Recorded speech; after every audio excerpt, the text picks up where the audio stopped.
Voilà, mes frères, ce tour du monde nous amène d'abord en Argentine. Et vous êtes certainement familier des images qui défilent sur votre écran. Une semaine jour pour jour, samedi dernier, nous vous parlions de la mort qui a frappé ce proche du pape, ce Tony Palmer qui défile sur votre écran, qui est mort par accident de moto, quelques mois seulement après, je vais dire quelques semaines seulement après avoir promu cette abomination de la fin des temps qui est l'œcuménisme. C'était l'agent du pape pour promouvoir l'œcuménisme, le ralliement des évangéliques pentecôtistes protestants à la papauté, au Vatican, au catholicisme. Donc il a fait une mission aux États-Unis, il a rallié les pentecôtistes, les a harangués lors d'une réunion à laquelle participaient beaucoup d'évangélistes, et réunion qui était coordonnée par ce soi-disant pasteur Kenneth Copeland, franc-maçon de son état, 33e degré franc-maçon. Et donc, quelques semaines seulement après, cet homme était mort par accident de moto, et nous parlions de ces choses la semaine passée. Et samedi passé, la semaine passée, plus précisément samedi passé. Donc, quelques jours après, la mort continuait à frapper l'entourage du pape, et c'était au tour maintenant des parents du pape en Argentine qui sont morts, trois parents du pape qui sont morts, la femme de son neveu, un Bergoglio, parce que le nom du pape c'est Jorge Bergoglio, donc un de ses neveux a été frappé par la mort. Sa femme est décédée lors d'un accident de voiture, vous pouvez la voir sur l'écran, avec le bébé qui est également décédé, et un autre enfant.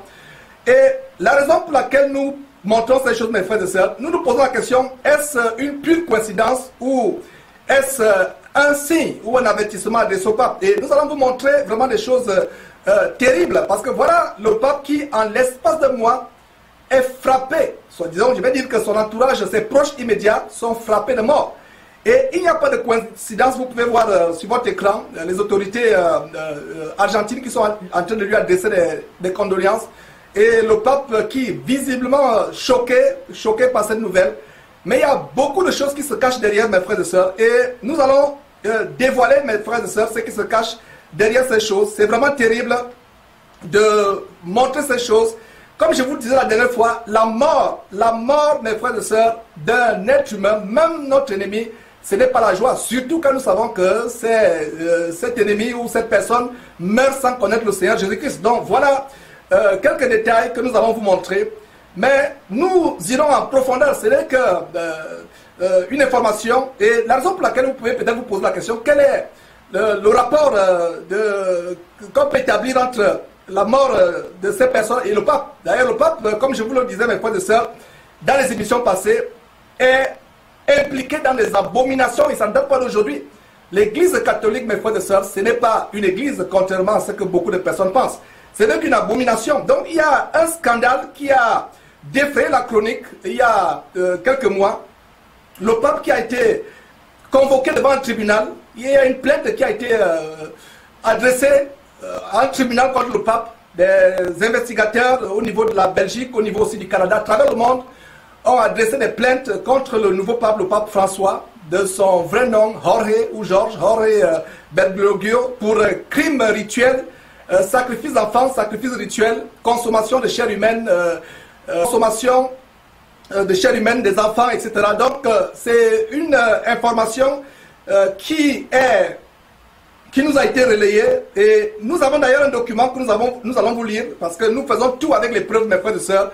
Nous avons un document du tribunal que nous allons vous partager, où le pape a été convoqué, et sans plus tarder, avant de revenir donc sur les dessous de cette affaire, où le pape a été mis en cause pour participation à un réseau mondial, un réseau international de trafic d'enfants, de sacrifices rituels sataniques, de consommation de chair humaine. Donc voilà, mes frères et sœurs, un article qui est assez intéressant. Je vais dire un document qui est assez intéressant, c'est le document de la Cour. Voilà, vous voyez cela sur votre écran, je pense que vous pouvez voir ce document. Et nous voyons ici, c'est une sommation publique, et on peut lire, voilà, je vais traduire, c'est en anglais, mais je vais traduire pour vous. Donc, dans l'affaire du peuple contre Jorge Bergoglio, Adolfo Nicolas Pachon, Justin Welby et autres, numéro du greffe du tribunal, voilà le numéro, voilà, vous pouvez lire. Bon, maintenant, l'article, disons la sommation, le document du tribunal continue avec ceci. Une sommation à comparaître devant ce tribunal est établie en ce jour, le 3 mars 2014, à l'encontre des personnes suivantes. Jorge Bergoglio, alias Pape François, souverain pontife de l'Église de Rome. Adolfo Nicolas Pachon, alias superviseur général de l'ordre des Jésuites.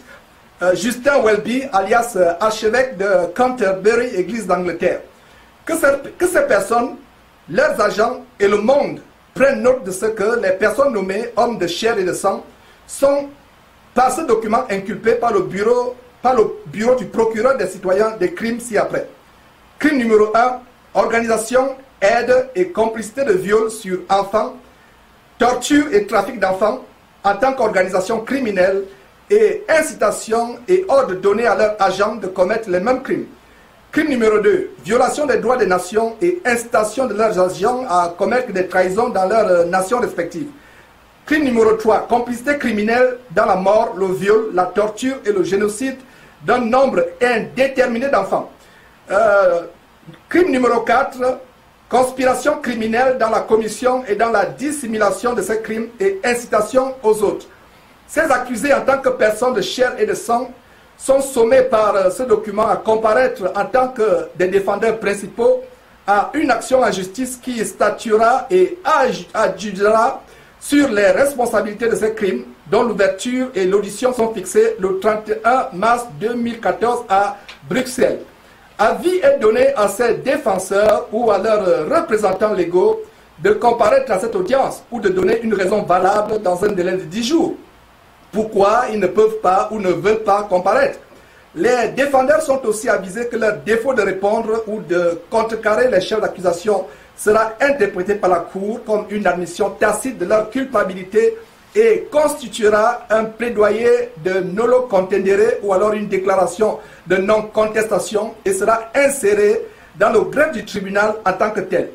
Cette sommation publique est établie par le bureau du magistrat président de la section criminelle de la Cour en ce 3e jour du mois de mars 2014 de la ville de Bruxelles. Donc voilà mes frères, vraiment des informations choquantes que vous voyez et nous rendons grâce à Dieu parce que le Seigneur Jésus-Christ a dit rien de ce qui se passe dans les ténèbres ne restera ténébreux, ne restera dans la dissimulation, dans les cachettes. Tout sera révélé, tout ce qui se passe dans les lieux secrets sera révélé et nous rendons grâce à Dieu pour cela. Donc voilà mes frères et sœurs, une abomination vraiment pas possible, une abomination abominablement abominable comme vraiment je le dis souvent parce qu'il n'y a pas de mots pour qualifier comment cet homme que beaucoup de personnes prennent comme le représentant de Dieu sur terre, ce qui est d'ailleurs une abomination, cet homme qui est impliqué dans des crimes rituels, sacrifice d'enfants, trafic d'enfants, et d'ailleurs il y a eu des documents tels que des fossés qui ont été creusés où des corps, des masses et des masses d'enfants ont été exhumés. Et on estime le nombre à 50 000. Et d'ailleurs, la reine d'Angleterre a été impliquée. Beaucoup de personnes ont été impliquées à travers le monde. Tout un réseau de criminels, même le prédécesseur de ce pape, le pape, je crois, Benoît, ont été impliqués dans ces choses. Donc, mes frères et sœurs, nous montrons ces choses afin d'avertir le peuple de Dieu. Et pour ceux qui sont encore catholiques, de comprendre que Dieu n'est pas dans cette abomination. C'est l'occasion pour vous de rechercher véritablement le Seigneur Jésus-Christ, de sortir de ces abominations, parce que Dieu n'y est pas. Dieu n'y est pas.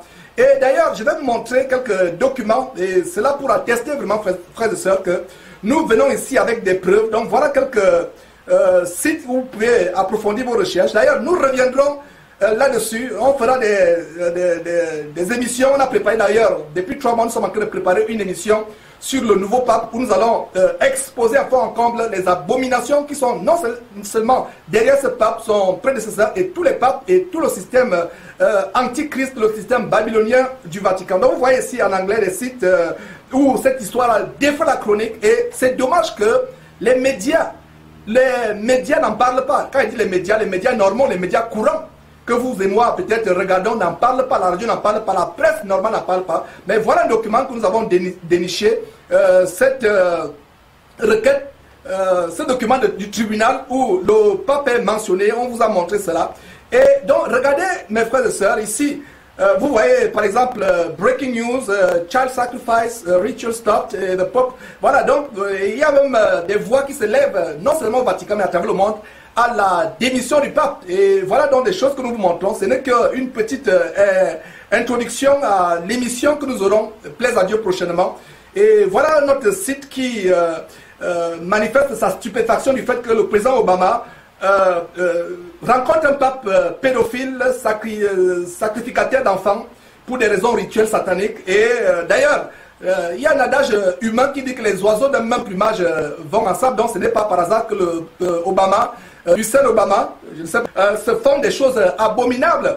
Donc voilà, Barack Hussein, président des États-Unis, Obama, donc associé à ces abominations, donc le peuple de Dieu soit éclairé. Voilà, donc il y a d'autres documents. Voilà par exemple un site que je vous recommande. D'ailleurs, c'est le site de cette Cour internationale criminelle de droit commun qui traque ceux qui sacrifient les enfants pour des raisons rituelles. Et voilà donc quelques documents. Et pour ceux qui ont besoin des liens, vous pouvez nous contacter sur le lien de Jésus-Christ pour vous donner des informations, tout ce que nous montrons afin que le peuple de Dieu soit éclairé, pour que vous sachiez vraiment dans quel monde nous vivons et à quel point ce monde a atteint vraiment un niveau assez vraiment élevé, je dis même très élevé d'abomination. Donc voilà les sites où cette histoire a défait la chronique. Donc voilà, c'est tout simplement un avant-goût de l'émission que nous ferons.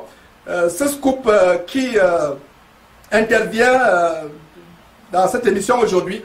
Et vous pouvez donc voir le rapport, mes frères et sœurs, donc avec les décès qui frappent l'entourage du pape. Il y a tellement de choses abominables qui se passent. Donc on va montrer cela. Donc, ça nous fait plaisir de montrer ces choses afin que le peuple de Dieu soit édifié, éclairé. Donc nous allons continuer avec mes frères et sœurs ce tour du monde. Voilà une autre abomination que nous allons montrer. Et c'est un scoop du côté de... Ça c'est un scoop du côté maintenant des États-Unis.